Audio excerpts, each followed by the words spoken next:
స్నేహితులారా, బాగున్నారా?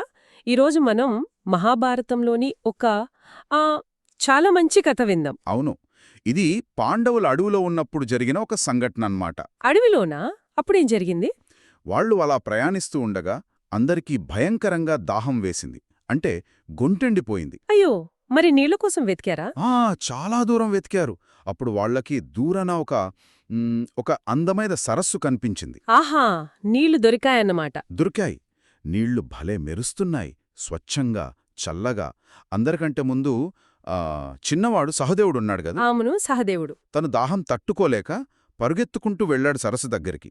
నీళ్లిలా దోసిట్లో తీసుకుని తాగబోయాడు. తాగేశాడా మరి? లేదు, సరిగ్గా అప్పుడే గాల్లోంచి ఒక గొంతు వినిపించింది, గంభీరంగా, ఆగు అని. ఎవరా గొంతు? అదే మరి కథ. ఆ గొంతు చెప్పింది, నేను అడిగే ప్రశ్నలకు సమాధానం చెప్పకుండా ఈ నీళ్లు తాగకూడదు అని. అరెరే, మరి సహదేవుడు? సహదేవుడికి దాహం ఎక్కువైపోయింది కదా.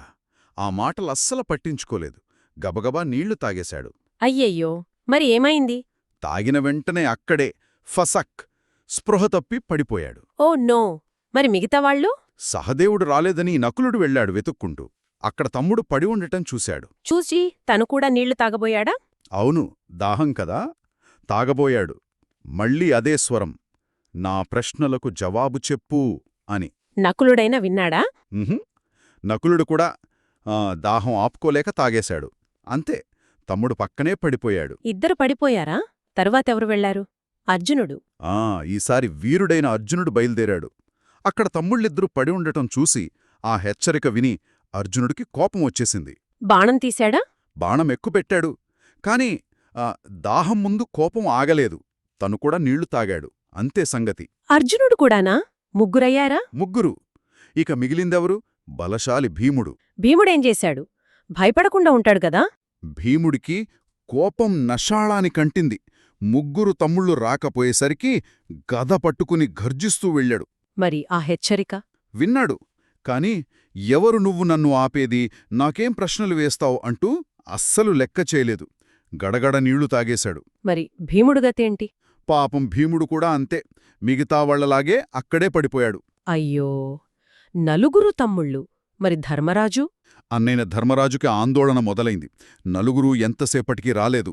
ఏమైందోనే తనే వెతుక్కుంటూ వెళ్లాడు సరస్సు దగ్గరికి. అక్కడ చూస్తే అక్కడ తన నలుగురు తమ్ముళ్ళు అలా ప్రాణం లేనట్టు పడి ఉన్నారు.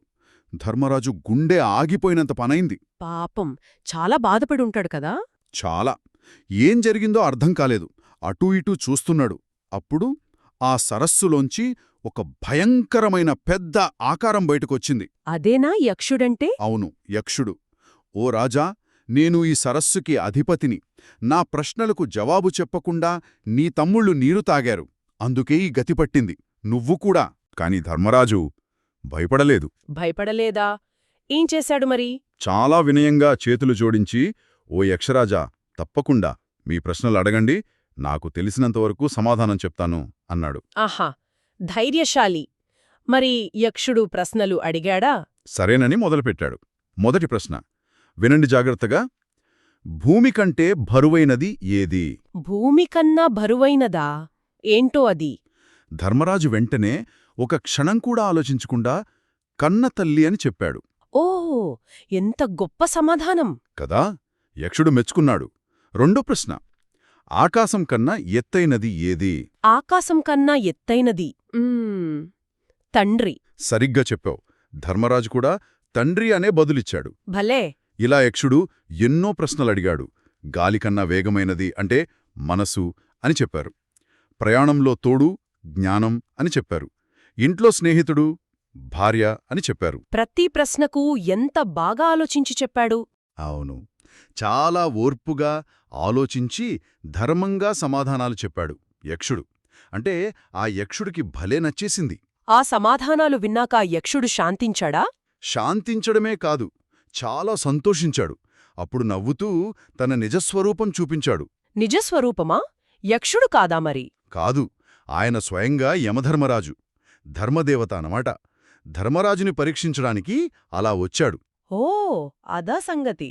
యమధర్మరాజు అన్నారు, ధర్మరాజా, నీ తెలివికి, నీ ధర్మానికి, నీ ఓర్పుకు నేను చాలా మెచ్చాను.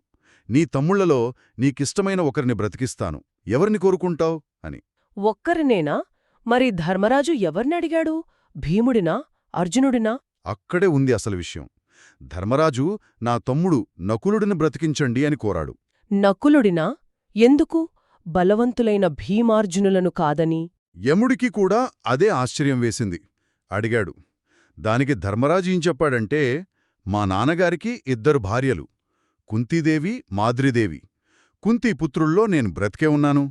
మరి మాద్రీపుత్రుల్లో కూడా ఒకరు బ్రతికి ఉండాలి గదా, అదే ధర్మం అన్నాడు. అబ్బా! ఎంత గొప్ప ఆలోచన! ఎంత నిష్పక్షపాతం! కదా. యమధర్మరాజుకు ఇంకా సంతోషం వేసింది. నీ ధర్మబుడ్డికే నేను పూర్తిగా ప్రసన్నుడయ్యాను, నీ 4 తమ్ముళ్లను బ్రతికిస్తున్నాను అని చెప్పి అందర్నీ బ్రతికించాడు. వావ్! అందరూ బ్రతికారా? అందర్నీ బ్రతికించి ఆశీర్వదించి మాయమైపోయాడు. చూశారా స్నేహితులారా? ధర్మరాజు ఎంత తెలివిగా, ఎంత ఓర్పుగా ఉన్నాడో.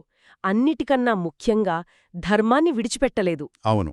అందుకే అందరి ప్రాణాలు నిల్చాయి. కష్టమొచ్చినప్పుడు కూడా మన తెలివిని, ఓర్పును, ధర్మాన్ని వదలకూడదన్నమాట. మరి మనం కూడా ఏదైనా కష్టమొస్తే భయపడకుండా, కోపం తెచ్చుకోకుండా ధర్మరాజులా ఆలోచించి మంచిగా నడుచుకోవాలి కదా? తప్పకుండా. అదే ఈ కథ మనకు చెప్పే నీతి. సరే అయితే మళ్ళీ ఇంకో మంచి కథతో కలుద్దాం. అంతవరకు సెలవ్. సెలవు.